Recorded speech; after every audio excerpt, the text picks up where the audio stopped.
baby. The Prince has to be one of the strongest cards in the game right now, and honestly, it is for quite good reason, right? Not only is it doing a lot of damage, it hits for 2 damage every single shot, but then on top of that, at the beginning of the round, you start off with this ridiculous charge that can knock back the frontline tank, send them flying to the back, and then really just open up the enemy's board. Look at the Prince charge right here. We're able to get straight into the back line, but unfortunately, they are running a full tank combination, but we should be fine here. So the reason why I run this deck with the Prince, with the Barbarian King, is the King is probably the best hero in the game at the moment. I would say he's number 1, and then you combine the King's damage, his boosted damage, with the Prince, and he is able to deal out a lot of damage. I'm also running the Mini P.E.K.K.A. because once again, with that boosted damage, they're all striking different opponents for 3 damage. And then the main centerpiece card of this deck is actually the Dark Goblin. The Dark Goblin does so much damage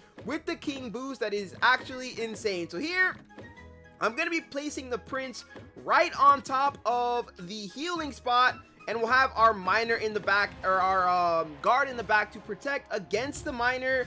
Miner does go up the middle, and he doesn't place anything on the heal spot. Guard will be able to hold down the Miner, and now it's just pretty much going to be a clean sweep because we've got the Dark Goblin heating up. We have the Archer, who is very good at targeting the back line when it does go down. And honestly, the Shield Maiden wasn't even able to get her ability off right there, and we are going up very quickly, 2-0. And now for the final round, honestly, I'm going to keep on placing the Prince. Even if he doesn't place anything on there, I'm at the bare minimum denying him the opportunity to actually utilize that heal spot. So we will go something, I mean, I don't even need to use the heal spot like that. We can. I'll put it down there for my Mini P.E.K.K.A. We'll put the Prince right on top of the heal spot, and he will shove probably the Mega Knight back if he decides to use it. He uses P.E.K.K.A. So he's got a tripled out tank deck. The guard's still going to continue to hold the Miner, and this will give the Dark Goblin all day to heat up, and then once the Barbarian King pops his ability, the Dark Goblin is literally going to melt through the entire board. And now he does get the ability off with the Shield Maiden, which is really good as a hard counter against the Dark Goblin, but nonetheless, that is going to be a very easy 3-0 win. And now we go up against the Archer Queen. So this is one of the more meta heroes, of course, the Archer Queen, and the mirror map is very good for the Prince because all you need to do is place the Prince on there and you will get a double charge. But actually, for the first round, I am going to be placing my Archer there so that she can target the back line, and most likely she's going to end up hitting his Queen, exactly because the Queen is the card you play in the furthest back. So it was a good decision, but unfortunately the Wizard does get some pretty good value. Our Archer will get double the damage, so her final shot will take down the enemy Archer Queen, and we shall pick up that first round nice and easily. So from here on out, I probably will be placing, I will be placing my Prince right on top of there, and I expect him to do the same. So we have to make sure that we don't place anything that can get absolutely ruined. And oh, this is interesting, actually. I might do something like this. We'll have double Dark Goblin. We'll have the Mini P.E.K.K.A. to hold the Prince once it does come through. And we'll see if this is an interesting play. I normally never use the Dark Goblin on that spot, and for good reason. It looks like he had a Prince. The Prince ended up spawning towards the side that we did not want him to. Barbarian King does get his ability off, so we should be able to take down the Archer Queen. Not quite. So I did go for a little bit of a creative play with the Dark Goblin there. I wanted to see what happened, right? If his Prince didn't actually get that charge off and the Barb stayed in front, it would have been an elite play. But unfortunately, good job to him for playing that there. So now I'm going to start playing my Prince right on that spot, and we'll start to use the traditional gameplay here. And I do want to go with the guard, and we're going to go with our Archer getting that boost so that we can start targeting his back line. Although he does have Prince, so I might go something like this. So in case he does run the Prince, this is a good counterplay to the Prince, by the way. If he hits one of our cards, he won't be able to kill both of them. So this way we can at least try to turn off on the Prince. Unfortunately, the Prince is getting some tremendous value, and yes, we're able to take down the back line there with our Prince as well. All cards still staying up. So the way to counter the Prince, right? I might have to just make a completely separate video on that but you sort of need to sometimes have double tank in the front so that the Prince doesn't get that tremendous value that he does so well. Now here, I do want to go with the Dark Goblin getting the infinite stack, and because he is running an Archer Queen deck, I'm going to look for my Archer. I don't find it, so I'll actually just double upgrade the Dark Goblin here.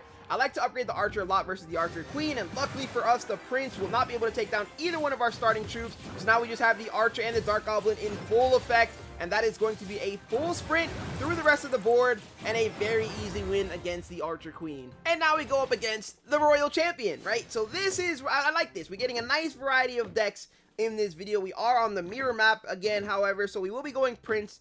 Double Prince is always strong. I mean, we know that from Clash Royale, right? Double Prince, you don't want to play around with that one there. So with the Double Prince going down the middle, we should be able to find something here. We find, looks like the healer, and we almost find the Royal Champion, but she is protected. And now our Princes will just continue to stack damage against that back line. There comes the Barbarian King buff. And now all that's left is a level 1 miner who cannot do anything but sit there and wonder why he's the last one on the board. Into round 2, we can continue to just abuse Double Prince, because even if he plays something to stop it, the Princes are going to end up in the back line and they will find so much value. I'll actually change this up and go Double Archer. We'll go Double Archer instead, just really focus down the back line, and we'll have our Prince sort of get to the other side and act as a miner, and we'll see how this one plays out. Okay, so Prince versus Prince, they just bounce each other, counter each other out, or cancel each other out. And now we have 2 archers attacking his archer, so his archer's going to go down very quickly. And the Royal Champion, there's nothing she's going to be able to do, really. She's just going to get stuck there and be unable to move forward. We still have all these troops up on the field. Nothing she can do. Once again, up 2-0. And this is going to be an easy closeout. I could go Double Prince if I wanted to.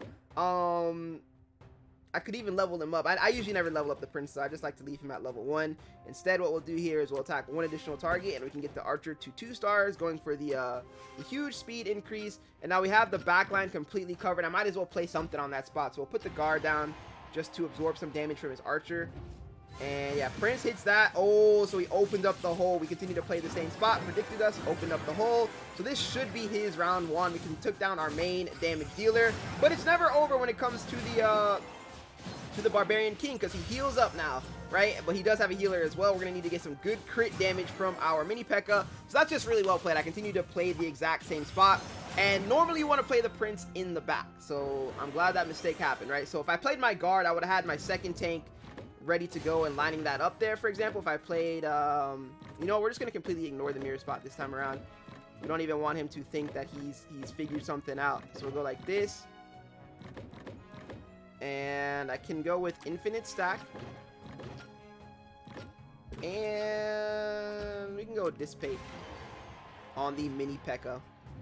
Yeah, this way we just completely avoid the Prince. Don't even let him think he's figured something out. So now we'll be able to hold the entire backline with our mini P.E.K.K.A. Barbarian's going to get his ability off, and now the Dark Goblin just goes to town, completely shreds the lobby, and we'll pick up another 3-1 easy win.